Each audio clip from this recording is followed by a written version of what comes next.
Hello students, I am Dr. Shilpa K. Gowda, Associate Professor, Department of UCE, SJBIT. Today I am going to explain the Module 5 Communication System. So this is a modern communication system scheme. So it mainly consists of these are the contents of this Module 5.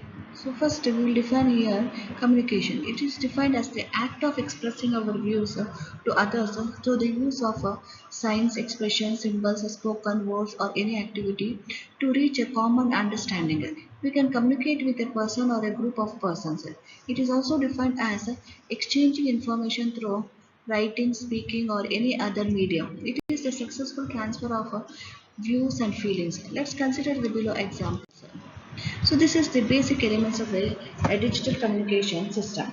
This communication system mainly consists of different blocks like information source, input transmitter, channel or medium, noise receiver, output transducer, and final destination. So first, the information source. The information source which generates information is known as an information source. This information can be in the form of sound signal like speech or music, or it can be in the form of pictures, or it can be data information coming from a computer. Next, we have this source encoder or the input transducer. The information in the form of sound, picture, or data signals cannot be transmitted as it is. First, it has to be converted into suitable electrical signal. That is, the input transducer convert the input information into electrical signal. The commonly used input transducer are microfilms, TV camera, etc. Next, we will take it here. In this signal, we know that the input signal or information signal can be of two types. They are analog signal or a digital signal. What do you mean by analog signal here? Analog signals are the signals which vary continuously with the timer. Example, sound, picture, music, etc. Next, digital signal. Digital signals have only two distinct levels, that is high or low. The digital signals can be obtained from a computer. Example, computer data. Next, we have a transmitter here. So in this transmitter, the mainly we have two blocks here. One is modulated stage and then other one is amplifier stage. So first assume that let S of B be the baseband signal applied to the modulated stage to trans to translate it from low frequency to high frequency spectrum. S of t is superimposed upon the high frequency carrier signal C of t, which is generated by the high frequency carrier oscillator. Then the output of the modulated stage is called modulated signal X of t. This signal is then applied to amplifier stage. The voltage of the modulated signal is amplified to drive the power amplifier stage. The power amplifier amplifies the power of the modulated signal X of t, and thus it carries enough power to reach the receiver stage of the communication system. Then finally, the signal is passed to the transmission medium or a channel. In this channel or a medium, the medium through which the message travels from the transmitter to the receiver is called a channel. The communication medium can be conducting wires, cables, optical fibers, or free space. Depending on the type of communication medium, there are two types. They are wire communication or line communication. Second one is wireless communication or a radio communication. So wire communication or a line communication. Here the line communication system use the common communication medium like the simple wires or cables or optical fibers. The examples of such systems are telephone systems, telegraph, cable TV, etc. Due to physical connection from one point to the other, these systems cannot be used for the communication over long distances. Next, we will use the wireless communication or radio communication. The radio communication system use the free space as their communication medium. They do not need the wires for sending the information from one place to the other. The radio or TV broadcasting, satellite communication are the examples of the wireless communication. These systems transmit the signal using a transmitting antenna in the free space. The transmitted signal is in the form of electromagnetic waves. A receiving antenna will pick up the signal and feed it into the receiver.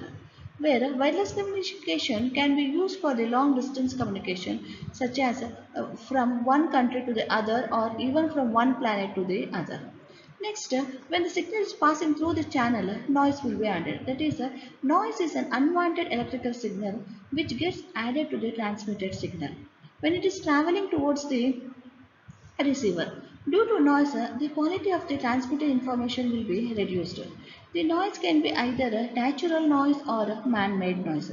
The natural noise can be again divided into two types. They are external noise and internal noise. In this this external noise can be divided into three types. They are atmospheric noise, extraterrestrial noise, and industrial noise. And atmospheric noise. This noise is due to electrical disturbances such as lightning. Lightning is the general term used to refer to electric discharges that occur between clouds or between the earth and clouds. Extraterrestrial network. This network noise. This noise comes from sources in space which are again divided into two types. They are solar noise and cosmic noise. Solar noise. Solar noise is due to sun. The radiation from sun interferes with the signals and affects the output of a receiver. Cosmic noise. This noise is generated by stars which are also sun. Noise from stars is known as a cosmic noise.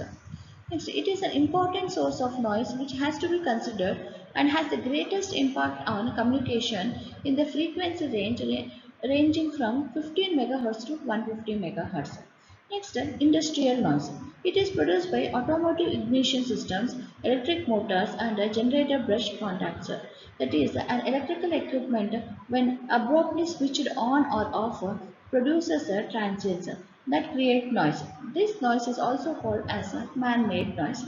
Next, internal noise. This internal noise can be divided into two types. They are thermal or Johnson noise. And next, second one is a short or transistor noise. It's thermal noise. Thermal noise is the electrical noise arising from the random motion of the free electrons in a conductor. The power due to thermal energy is given by P equals a KTB, where K equals Boltzmann constant, T equals absolute temperature, and B equals bandwidth in the communication. Next we have short noise. Short noise is produced due to fluctuations in the number of holes or electrons inside the transistor. Next we have signal to noise ratio. It is defined as the ratio of signal power to noise power at the same point.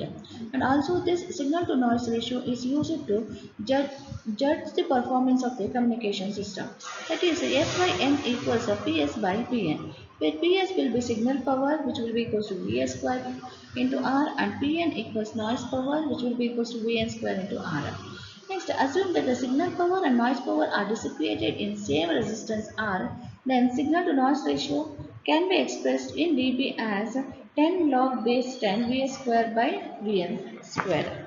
Next, at some particular point in a circuit, the signal and the noise voltage are given as 3.5 millivolt and 0.75 millivolt. Then, signal to noise ratio in dB can be calculated as 20 log base 10 4.66.